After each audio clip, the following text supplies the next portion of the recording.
그럼 도대체 나보고 어떻게 하라는 말이냐라고 말할 때가 있습니다.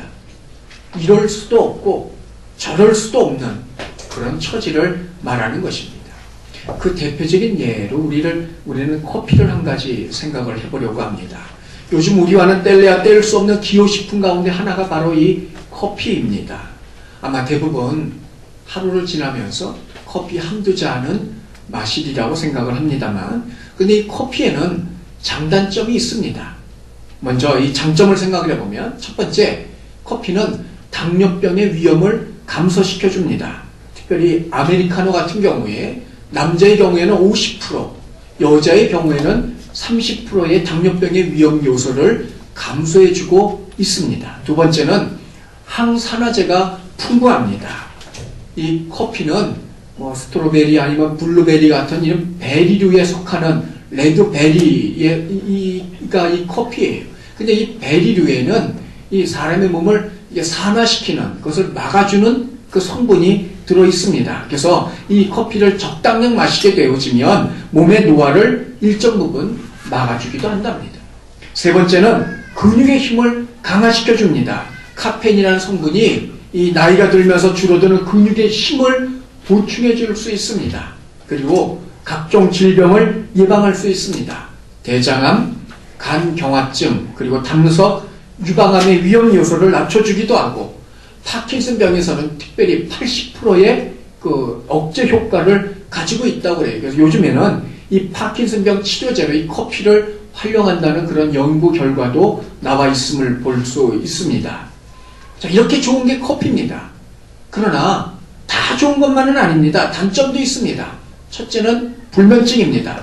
사람마다 차이가 있긴 합니다만 카페인이 각성제 역할을 해서 잠을 이루지 못하게 합니다. 두 번째는 콜레스테롤을 증가시킬 수도 있습니다. 그리고 세 번째는 특별히 이 소화계통에 소화불량을 가져올 수도 있고, 또 때에 따라서는 이게 위상 역류에 아주 안 좋은 영향을 발휘할 수도 있습니다. 자, 그러면 어떻게 해야 됩니까? 이 커피를 마셔야 됩니까? 말아야 됩니까? 대표적인 예가 바로 접니다. 제가 오래전에 한번 이 통풍으로 입원한 이후에 지금까지 저는 통풍의 잠재력을 가지고 있습니다. 사실 수치적으로 7일 정도가 되면 발작을 해야 되는데 저는 7이 넘어도 아직까지는 그 통증이 다시 발작을 하진 않아요. 감사하게도 버티고 있긴 합니다만, 그런데 이 통풍에는 이 커피가 유익합니다.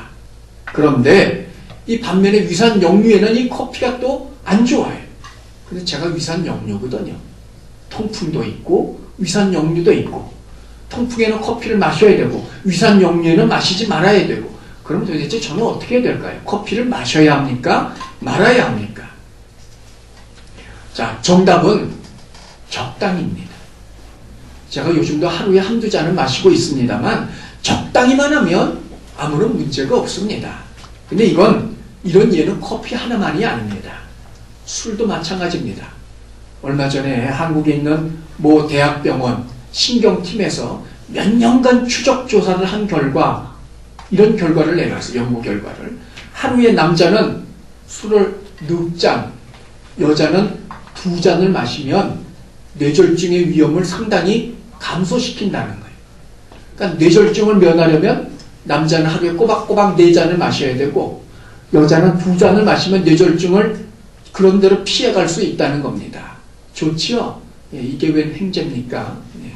그런데 그 뇌졸중을 피해가기 전에 먼저 알코올 중독이 될 가능성이 높습니다. 이렇단 말이에요. 한쪽에는 좋고 또 한쪽에는 그렇지 않고 말입니다.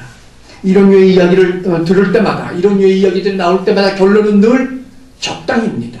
적당히 하면, 지나치지 않으면 문제될 게 없다는 말입니다. 그런데 문제는 적당히로도 통하지 않는 게 있다는 거예요. 결단을 내려야 할 때가 있다는 말입니다. 적당히로 통과가 되는 게 있고 그렇지 않는 것들이 있다는 말이죠. 오늘 본문도 우리에게 그걸 말해주고 있습니다. 오늘 본문은 큰 음녀 바벨론의 멸망에 대한 내용입니다. 그래서 어떤 학자는 오늘 본문을 일컬어서 바벨론의 장성곡이라고까지 말한 것을 본 적이 있습니다.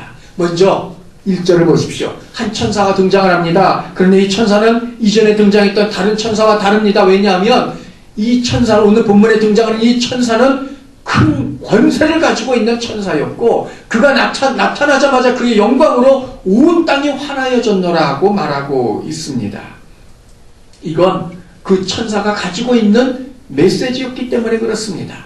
그가 가지고 있는 메시지, 이전에는 어느 누구도 가져보지 못했던 메시지였기 때문에 큰 권세를 가지고 있는 것이고, 그 메시지가 가진 성격으로 인하여 온 땅이 밝아지고 있는 것을 보게 됩니다. 그러면 이 천사가 가지고 있는 메시지가 무엇입니까? 2절 보십시오. 무너졌도다 무너졌도다 큰 성 바벨론이요. 바벨론의 무너짐, 멸망을 힘차게 외치고 있습니다. 바벨론, 요한이 요한계시록 기록할 당시에는 로마 제국이라고 볼 수 있습니다. 그러나 나아가 마지막 때 적그리스도의 통제 아래서 하나님과 어린 양이신 예수 그리스도와 그리고 그분의 백성을 대적하고 거역하고 있는 그런 전 세계적인 거짓 종교와 경제의 체제뿐만 아니라 그 모든 것들을 통합하고 있는 집합체, 그게 바로 이 바벨론입니다. 많은 사람들은 이 바벨론이 누구며 이 바벨론이 어디냐에 초점을 맞추고 그걸 캐기 위하여 무덤회를 쓰고 있습니다. 그러나 중요한 것은 그 실체가 무엇이고 그곳이 어디냐가 아닙니다. 이러한 시도, 즉 하나님과 어린 양이신 예수 그리스도와 하나님의 백성을 대적하고 거역하는 일은 아담 이후로, 인류 역사가 시작된 이후로 단 한 번도 쉼 없이 인류 역사 가운데 늘 끊임없이 존재해 왔고, 마지막 때에는 이런 힘들이 하나로 결집이 되어질 것이고, 그 결집된 힘이 바로 바벨론, 바로 그것이 핵심이라는 겁니다. 그런데 그 힘은 오래가지 못합니다. 2절에 보면 무너졌도다 라고 말하고 있는데 시제가 과거형이에요. 여러분, 이건 이상한 일입니다. 요한 당시 이 바벨론 아직 등장도 하지 않았어요. 당연히 무너질 턱도 없죠. 그런데 요한은 이미 무너졌도다라고 과거형을 사용을 하고 있습니다. 자, 이것은 반드시 성취될 것의 확실함을 말하고 있는 겁니다. 반드시 무너질 거라는 거예요. 더욱이 두 번을 반복함으로 말미암아 그 무너짐이 분명하고 확실할 것임을 말하고 있습니다. 바벨론의 힘이 얼마나 막강하든지, 그 힘이 세력이 얼마나 떨치고 있든지 상관없이 바벨론은 멸망하게 될 겁니다.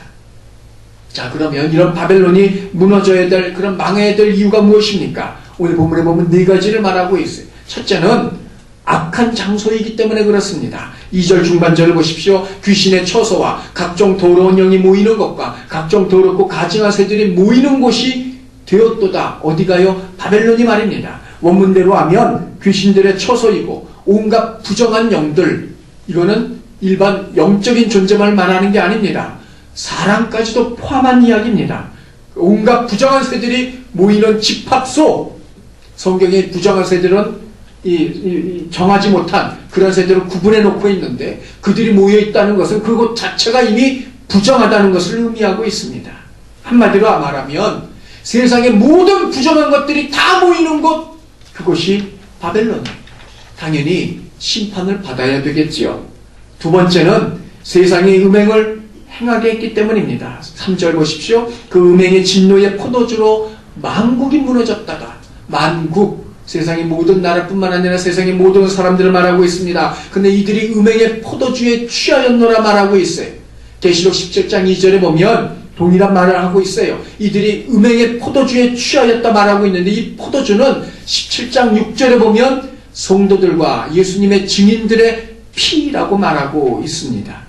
이것을 다시 말하면 세상이 성도들을 핍박하고 있는 것을 말하고 있는 것이고, 이것이 원인이 되어서 바벨론이 멸망에 이르게 되고 있다는 겁니다.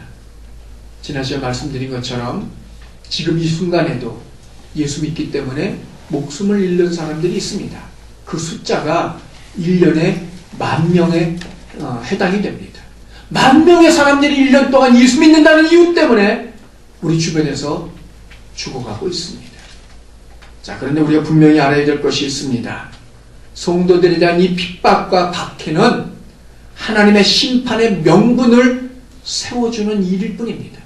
그걸 통해서 자신이 잘나고 자신이 숨기고 있는 종교를 나타내고자 하려는지 모르겠지만 궁극은 하나님의 심판을 쌓아놓는 일이라는 말입니다. 세 번째는 세상의 왕들, 지도자들을 음행하게 만들었기 때문입니다. 3절을 다시 보십시오. 땅의 왕들이 그와 더불어 음행하였다 말하고 있어요. 인류 역사가 시작된 이후에 바벨론에 붙어있던 모든 지도자들이며 이들은 바벨론과 함께 음행을 하고 있습니다. 하나님이 가증히 여기시는 그 일들을 행하였더라는 말입니다. 마지막 네 번째는 상인들로 하여금 더러운 부를 축적하게 만들었습니다. 3절을 다시 보십시오. 땅의 상인들도 그 사치의 세력으로 치부하였도다. 상인들은 이 바벨론을 이용하여서 더러운 부를 축적해놓고 있습니다. 상업 자체가 잘못됐다는 말이 아닙니다. 계시록 13장에서 우리가 이미 살펴봤던 것처럼 적그리스도의 표를 받은 사람들 외에 666의 표를 받은 사람들 외에는 매매를 하지 못하게 막고 있는 것을 보았어요. 이것은 바벨론의 어느 시대나 있었던 경제 체계임을 말하고 있는데 지난번에 필리핀에 가서 봤더니 필리핀은 한번 아버지가 국회의원이면 아들도 국회의원이에요. 그 국회의원에 대가 물려지고 있어요. 그냥 집만 물려지는 게 아닙니다. 한번 국회의원이 되면 그 지역의 경제의 모든 것을 다 쥐락펴락해요. 그러니까 대가 끊임없이 부가 끊임없이 대물림되고 있다는 겁니다. 한번 가난하면 영원히 가난한 것이고 한번 부자면 예수님 오실 때까지 부자예요. 이건 잘못된 겁니다. 이런 부를 말하고 있는 겁니다. 이런 경제체제를 통해서 막대한 돈을 벌어들였던 이들은 누구나 다 상인들이고 이로 인해서 사랑과 섬김과 나눔의 하나님의 뜻이 착취와 쌓아둠과 넓힘과 늘림으로 왜곡되어졌고 그래서 하나님의 심판이 임하고 있다는 겁니다. 성도 여러분, 우리가 기억해야 될 것 중에 하나는 때로는 내가 쌓고 모으고 확장하고 넓히고 늘린 것이 심판의 명분, 심판의 증거가 될 수도 있다는 것을 잊어서는 안 될 줄 압니다. 쌓아놓은 것, 나를 위해서 유익한 것일 수 있지만 하나님 앞에 섰을 때 그것은 심판의 명분과 증거가 됩니다. 이 점을 잊지 마십시다. 이것이 바로 바벨론이 멸망되어야 될 이유입니다. 그러나 이것은 말 그대로 이유, 즉 씨앗이고 이 씨앗으로 말미암은 열매는 정작 다른 것입니다. 그 열매가 무엇일까요? 7절 우리 다 함께 읽습니다. 시작. 그가 얼마나 자기를 영화롭게 하였으며 사치하였든지 그만큼 고통과의 통함으로 갚아주라. 자, 두 가지를 말하고 있어요. 첫째는 무엇입니까? 자기를 영화롭게 하였다는 겁니다. 영화롭게 하다 능동형으로 말하고 있습니다. 자기 자신을 스스로 찬양하고 있어요. 자기 자신을 영광에 참여시키고 있습니다. 그런데 본래 이 영광과 찬양은 하나님만이 받으셔야 될 거예요. 다시 말하면 하나님께 돌아갈 그것을 자신이 가로채고 있다는 말입니다. 그런 것은 자신이 차지하려고 한다는 것은 곧 자신이 하나님이 되고 있다는 것을 의미하는 이야기입니다. 두 번째는 사치하고 있습니다. 허영심이 삶의 태도로 나타난 것으로 오직 자기만을 위하여 사용하고 있는 겁니다. 여러분도 얼마 전에 뉴스를 통해서 보셨는지 모르겠습니다만 차인표 부부가 연탄은행에 이번에 연탄을 28만 장 시가로 1억 원입니다. 그걸 기부했다는 겁니다. 우리는 이것을 두고 사치라고 말하지 않습니다. 근데 만일 자기를 위하여 1억 원짜리 반지를 샀다면 그가 누가 되었든 그건 사치일 겁니다. 결국 사치의 정의가 무엇입니까? 하나입니다. 누구를 위해서 사용하였느냐입니다. 로마 시대 로마 황제 가운데 칼리굴라라는 황제가 있습니다. 그는 유흥비로만 지금 시세로 400억을 지출을 했어요. 유흥비로만 말입니다. 내로는 돈은 낭비하기 위해 존재하는 것이라는 망언을 행하고 그러므로 말미암아 놀고 먹는 데만 3년 동안에만 360억을 사용했습니다. 지금은 별거 아니죠. 그러나 여러분 2000년 전에 300억을 생각을 해보세요. 어마어마한 돈입니다. 유람선 뱃머리를 진주나 보석으로 장식을 했고요. 같은 옷을 2번 다시 입지 않았습니다. 주사위 놀이를 하는데 한 점당 400만원, 지금의 시가로 400만원을 걸고 주사위 노름을 했어요. 그것도 모자라서 진주를 가져다가 식초에 넣어가지고 녹여서 그걸 마셨어요. 내로만 그런 게 아닙니다. 그 당시 클레오파트라는 그렇게 진주를 식초에 녹여서 마신 것이 지금 돈으로 한 사람은 1억 6천만 원어치나 된다고 합니다. 여러분 이 점을 깊이 생각을 해보십시오. 모두 다 자기를 위해서 사용한 것입니다. 경우에 따라서는 100만 원을 써도 사치가 될 수 있고 1000억을 써도 전혀 사치가 되지 않을 수도 있습니다. 바벨론은 자신만을 위해서 사치했습니다. 그럼 바벨론이 사치한 이유가 무엇일까요? 돈이 많아서가 아닙니다. 자신이 그렇게 쓸 자격이 있다고 자기 스스로 생각했기 때문입니다. 자신이 전부요, 자신이 지구의 중심이고 우주라고 생각을 했다는 말이에요. 결국 자신을 영화롭게 하는 것, 자신을 위하여 사치하는 것, 그 한마디로 말하면 자기 위에 아무도 없다는 선언인 것이고, 그걸 다시 한 단어로 요약을 하면 극도의 교만함이 때문이었습니다. 바벨론의 심판에 이르는 궁극의 이유, 그건 교만함 때문이에요. 잠언 16장 18절을 보십시오. 교만은 패망의 선봉이요 거만한 마음은 넘어짐의 앞잡이라고 말하고 있습니다. 바벨론은 자기 위에 아무도 없다고 생각하는 그 교만을 가지고 있었고, 이런 교만함이 행동으로 나타나는 것이 자신을 찬양하는 것이고 사치하는 것이라는 말이었다는 말이죠. 근데 이것은 행동으로만 나타난 것이 아닙니다. 생각으로도 나타나고 있습니다. 7절 중반절을 보십시오. 그가 마음에 말하기를, 자, 이 말은 자신의 의식 구조 속에 완전히 사로잡혀 있다는 이야기입니다. 세 가지를 그가 말하고 있어요. 나는 여왕이라는 겁니다. 자신을 여자에 비유하고 세상의 모든 것들을 남자에 비유하고 있어요. 그래서 세상의 모든 이들이 자신을 연모할 것이라고 말하고 있습니다. 두 번째, 나는 과부가 아니며, 자, 진정한 남편이신 하나님을 잃어버리고도 수많은 정보를 두었기 때문에 자신은 과부가 아니라고 당당히 주장하고 있습니다. 뿐만 아니라 결단코 애통함이 없으리라, 미래에 전혀 절대로 눈물 흘릴 일이 없다고 호언장담하고 있습니다. 여러분, 이게 얼마나 큰 착각입니까? 문제는 하나님은 이것을 그의 착각이구나라고 생각하고 넘어가지 않는다는 겁니다. 5절을 보십시오. 그의 죄가 하늘에 사무쳤고 하나님이 그 불의한 일을 기억하신지라. 하나님은 성도들의 죄를 기억하는 분이 아닙니다. 히브리서 8장 12절에 보면 내가 그들의 불의를 긍휼히 여기고 그들의 죄를 다시 기억하지 아니하리라 말씀하셨고, 10장 17절에 보면 또 그들의 죄와 그들의 불법을 내가 다시 기억하지 아니하리라 말씀하셨어요. 누구를요? 성도들의 죄를 말입니다. 그런데 성도들의 죄에 대해서는 다시 기억하지 않는 하나님이 바벨론의 죄에 대해서는 기억할 것이라고 오늘 본문에 말씀하고 있습니다. 그 결과 6절을 보십시오. 그가 준 대로 그에게 주고 그의 행위대로 갑절을 갚아주고 그가 섞은 잔에도 갑절이나 섞어주리라. 그가 행한 대로 갚아주고 그가 그의 행위대로 갑절, 단지 2배를 말하는 것이 아닙니다. 완전한 완벽한 보복을 의미하는 이야기입니다. 바벨론은 패망합니다. 바벨론은 멸망할 수밖에 없습니다. 언젠가 이 바벨론, 하나님과 어린 양이신 예수 그리스도를 그리고 하나님의 백성을 대적하며 핍박하는 세상의 종교와 경제와 문화에, 그리고 이 세상을 움직이고 있는 가치체계의 총집합체인 이 바벨론은 하나님부터 심판을 받아 멸망에 이르게 될 것입니다. 이것은 분명한 사실이고 현실입니다. 하나님이 선언하신 일이기 때문에 그렇습니다. 그러면 우리는 어떻게 되겠냔 말이죠. 믿는 우리들은 어떻게만 할까요? 4절 우리 다 함께 읽습니다. 시작. 또 내가 들으니 하늘로부터 다른 음성이 나서 이르되 내 백성아 거기서 나와 그의 죄에 참여하지 말고 그가 받을 재앙들을 받지 말라. 오늘 본문은 바벨론의 멸망에 대한 이야기입니다. 그러면서도 하나님께서 말씀하고 계십니다. 내 백성아 거기서 나오라. 내 백성 하나님의 성도들입니다. 거기 바벨론을 말하고 있는 겁니다. 나오라. 그곳을 떠나 밖으로 나오라는 말씀입니다. 문제는 여기 우리 성도들의 갈등과 고민이 있다는 겁니다. 하나님 우리 성도들을 향하여 바벨론에서 나오라고 말씀하고 계십니다. 바벨론, 하나님을 대적하고 거역하는 세상의 모든 체계입니다. 문제는 성도에게 하나님은 그 바벨론에서 나오라고 말씀하고 계시지만 성도들이 그 바벨론을 100% 떠날 수 없다는 거예요. 예를 하나 들어봅니다. 돈을 생각을 해보십시다. 모택동, 마오쩌둥이라고 그러죠.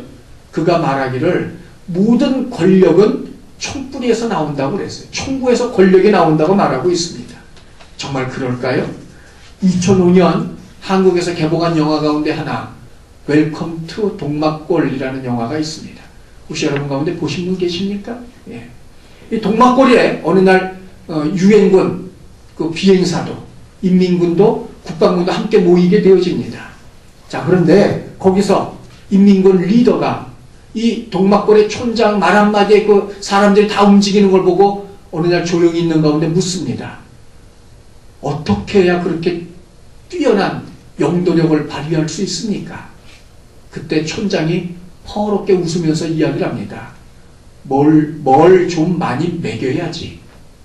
먹이면 말을 듣는다는 거예요. 극단의 예이지만 권력은 총구에서 나오는 것보다는 먹는 것, 즉 돈에서 나온다는 말입니다. 권력만 그런 것이 아닙니다. 가만히 이 세상 돌아가는 메커니즘, 즉 작동 원리를 생각해 보십시오. 그건 돈입니다. 사람에게 돈을 빼놓고는 말할 것도 할 것도 없습니다. 부모들이 자식들에게 열심히 공부하라고 하는 이유가 뭡니까? 지식을 많이 쌓고 세상에서 성공해서 사회에 이바지하라고 공부시키고 있어요? 천만의 말씀입니다. 돈 때문에, 궁극은 돈 때문 아닙니까? 엄밀히 말하면. 자기가 좋아하고 잘하는 일도 먹고 사는 문제가 해결된 다음의 일입니다. 사람들이 새벽부터 바쁘게 저녁까지, 늦게까지 뛰는 이유가 무엇입니까? 그건 역시 엄밀히 가감없이 말하면 돈을 위해서입니다. 돈을 주지 않는다면 누가 그렇게 일을 하겠어요? 누가 그렇게 열심을 하겠어요? 문제는 이 돈도 바벨론의 핵심 가치 가운데 하나라는 겁니다. 돈 자체가 문제가 있는 것이 아닙니다. 돈을 대하는 사람의 마음이 문제입니다. 디모데전서 6장 10절을 보십시오. 돈을 사랑하니 돈 자체가 아니라 돈을 사랑하는 것이 일만하게 뿌리라고 말하고 있어요. 돈 때문에 배반을 하고 돈 때문에 속이고 돈 때문에 심지어는 가족과 국가까지 팔아넘깁니다. 지난번 필리핀에 갔을 때 그 교회 멤버 가운데 하나, 엄마가 딸인데 그 딸아이보고 하는 말이 가서 몸을 팔아서라도 돈을 가져오라는 거예요. 세상에 이런 부모가 어디 있어요? 그런데 현실이에요. 일어나고 있는 일이에요. 돈 때문에 자기 딸을 팔아넘기고 있다는 말입니다. 그럼에도 이 돈이 없으면 성도라 할지라도 이 세상을 살아갈 수 없습니다.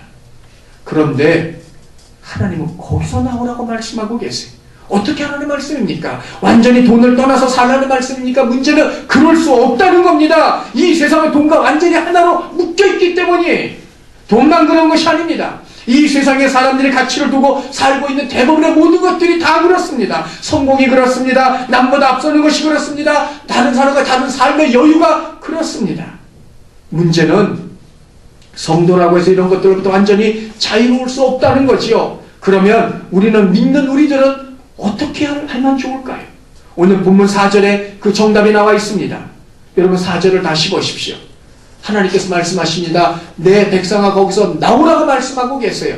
그러면서 덧붙이고 계시는 것 두 가지가 있습니다. 첫째는 그의 죄에 참여하지 말라는 거예요. 나오라는 말씀이 뭐냐? 첫째, 그 죄에 참여하지 말라는 겁니다. 돈이든 명예든 문화든 세상의 가치체계 가운데 그것들로 말미암아 죄를 범하지 말 것을 말씀하고 있어요.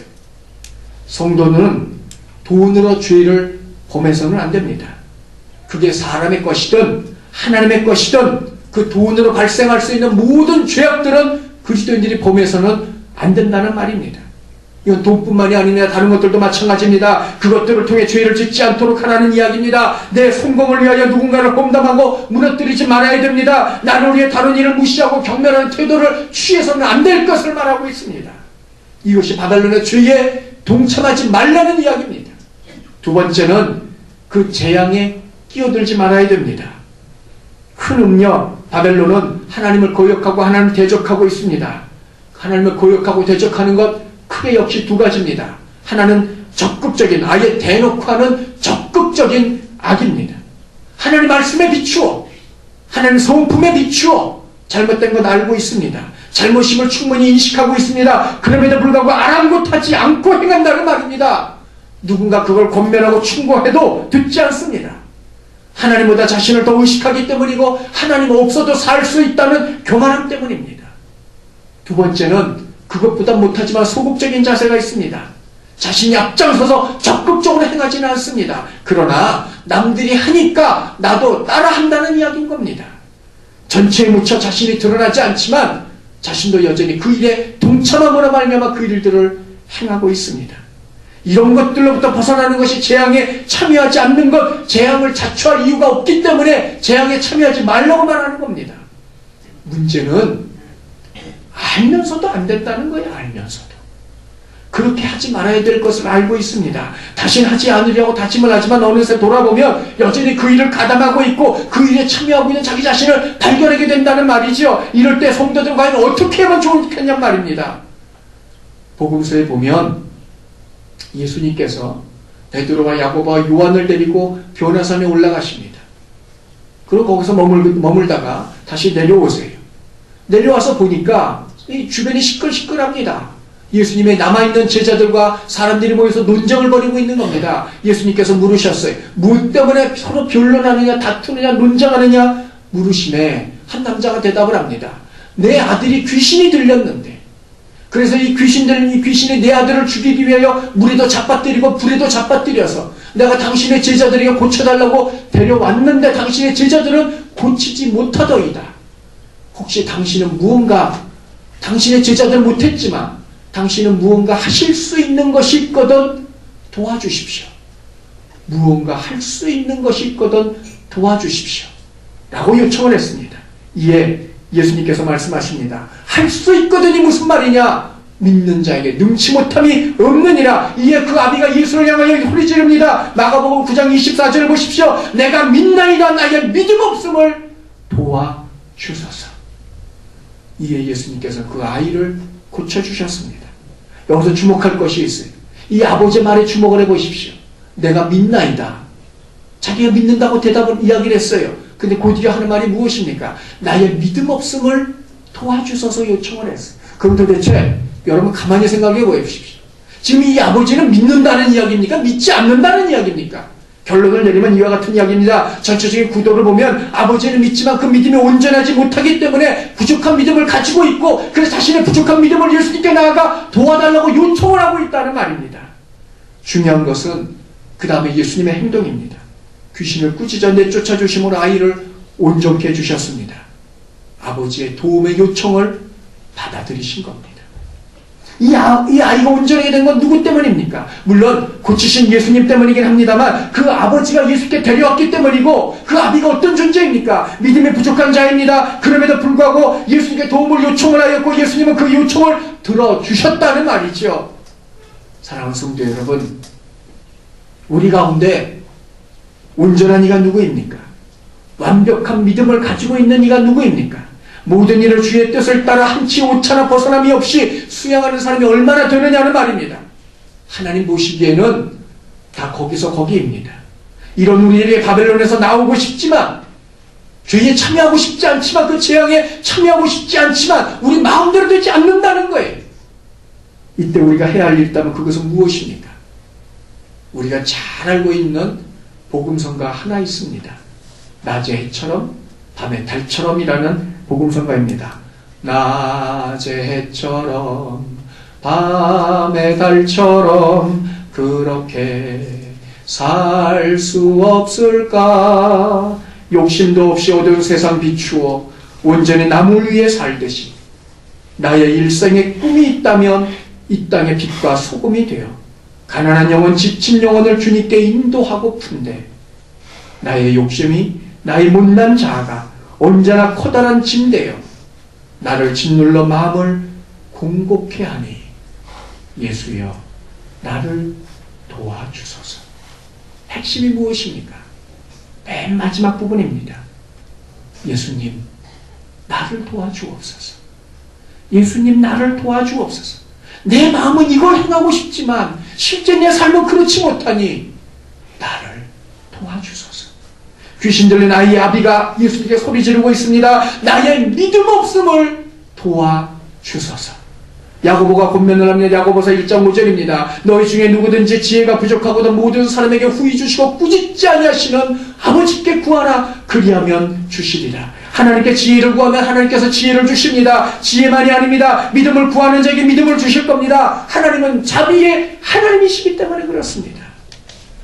연약한 우리의 믿음, 부족한 우리의 믿음, 일어서야 하지만 늘 주저앉고, 달려가야 하지만 늘 멈추어 서 있는, 마땅히 행해야 하지만 아무것도 하고 있지 않는 그런 우리의 믿음. 그래서 하나님은 우리에게 나오라고 말씀하시지만 전혀 그럴 여력도, 그럴 능력도, 심지어 그럴 마음조차도 없는 그런 우리들이 해야 할 일이 하나 있습니다. 예수님, 나의 믿음 없음을 도와주소서. 라는 도움의 요청을 구하는 기도입니다. 나를 불쌍히 여기소서, 나를 도와주소서. 언제부터인가 제 입에 늘 붙어있는 기도이기도 합니다. 사랑하는 성도 여러분, 성도라면 마땅히 바벨론에서 나와야 됩니다. 마땅히 벗어나고 뛰어나와야 합니다. 의지적으로 죄를 범하지 않도록 깨어 있어야만 합니다. 멈추고 돌아서야만 합니다. 그러나 잘 안 될 때, 그 마음조차 힘이 들 때 우리가 해야 할 기도, 예수님, 나를 도와주옵소서. 나의 믿음 없음을 도와주소서. 사랑하는 성도 여러분, 진정한 마음으로 이 기도를 드린다면, 순전한 마음으로 이 기도를 드린다면, 거짓 없는 마음으로 이 기도를 드린다면 주께서 들으실 겁니다. 그리고 우리로 하여금 바벨론에서 살고 있지만 바벨론의 죄로부터 점점 멀어지게 하실 것이고, 마침내 바벨론의 재앙 가운데서 벗어나게 해 주실 것입니다. 예수님, 나를 도와주십시오. 내 믿음 갖고는 도저히 헤쳐나갈 수 없습니다. 견딜 수 없습니다. 감당할 수 없습니다. 그러니 나를 도와주옵소서. 이 기도가 저와 여러분을 살릴 겁니다. 이 기도가 저와 여러분의 가족을 살릴 겁니다. 이 기도가 저와 여러분의 목장을 살릴 것이고 우리 교회를 살릴 것입니다. 그걸 죽어가는 또 다른 영혼들을 살릴 것이고, 마침내 바벨론을 이기고 승리하는 날이 오게 될 줄로 압니다. 어려울 때, 힘이 들 때, 안 될 때마다 끊임없이 이 기도를 주 앞에 행하심으로 하나님의 구원을 경험할 수 있는 그런 저와 여러분 다 되시기를 주님의 이름으로 축원합니다.